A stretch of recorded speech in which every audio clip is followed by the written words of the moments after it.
Hi guys, അപ്പോൾ നമ്മുടെ അപ്പുറത്തെ വീട്ടിലെ ചേട്ടനെ കുറച്ച് കറിവേപ്പില തന്നായിരുന്നു കേട്ടോ. നമ്മുടെ വീട്ടിലില്ലാത്തതുകൊണ്ട് ഞാൻ എവിടെ നിന്ന് കിട്ടിയാലും ചാടി കയറി അങ്ങ് വാങ്ങിച്ച് വയ്ക്കും കേട്ടോ. അപ്പോൾ ദേവൻ അവിടെ അതാ സൈക്കിളിന് പെയിൻ്റ് അടിക്കുകയാണ്. പച്ച കളറൊക്കെ ആയിരുന്നു, പക്ഷേ ഞാൻ കറിവേപ്പിലൊക്കെ നുള്ളി കറക്റ്റാക്കി വന്നപ്പോഴേക്കും എന്താ സൈക്കിളിൻ്റെ കളറ് മാറി ചുവപ്പ് കളറായിരുന്നു കേട്ടോ. ഇനി നാളെ വേറെ ഏതെങ്കിലും കളറായിരിക്കും. അവന് ഇതൊക്കെ തന്നെയാണ് തൊഴിൽ, എന്തെങ്കിലുമൊക്കെ ഇങ്ങനെ ചെയ്തുകൊണ്ടിരിക്കും. അങ്ങനെ നമ്മളിതാ ഷോപ്പിലേക്ക് പോകാനായിട്ട് നിന്നപ്പോഴാണ് കേട്ടോ നമ്മുടെ എലിഞ്ഞിമ നിറച്ചിങ്ങനെ കായ ഉണ്ടായി നിൽക്കുന്നത്.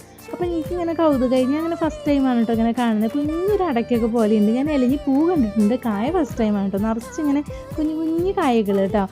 കഴിക്കാൻ പറ്റുന്നത് എന്തെങ്കിലും നല്ല രസമായിരുന്നില്ലേ, നമുക്ക് പൊട്ടിച്ച് കഴിക്കായിരുന്നു. അപ്പോൾ ഞങ്ങളങ്ങനെ പോകുന്ന വഴിയില്ലേ നമ്മുടെ വീടിൻ്റെ അവിടെ ട്രാക്ടർ നിൽക്കുന്നുണ്ട് കേട്ടോ. അപ്പോൾ ഞാനും ദേവനും കൂടി കുറച്ച് നേരം അവിടെ നിന്ന് ഇങ്ങനെ നോക്കി നിന്നു കേട്ടോ. അപ്പോൾ അതിലൊരു കൊക്കിനെ മാത്രം കാണാനായിട്ട് നല്ല സൈസായിട്ട്, അതിൻ്റെ കൊക്കിൻ്റെ നീളമൊക്കെ ഭയങ്കര ഇതായിട്ടിരിക്കുന്നു. ഇത് കൊക്ക് തന്നെയാണോ? നമുക്ക് അറിവും വിദ്യാഭ്യാസവും കൂടുതലായ കാരണം എന്താണ് അവസ്ഥ എന്ന് അറിയില്ല. അപ്പോൾ കടയിൽ വന്നാൽ ദേവൻ്റെ പണികൾ ഇതൊക്കെയാണ് കേട്ടോ. അപ്പോൾ നമ്മുടെ ചാനൽ ഇഷ്ടപ്പെടുകയാണെങ്കിൽ സബ്സ്ക്രൈബ് ചെയ്യാൻ മറക്കരുത് കേട്ടോ.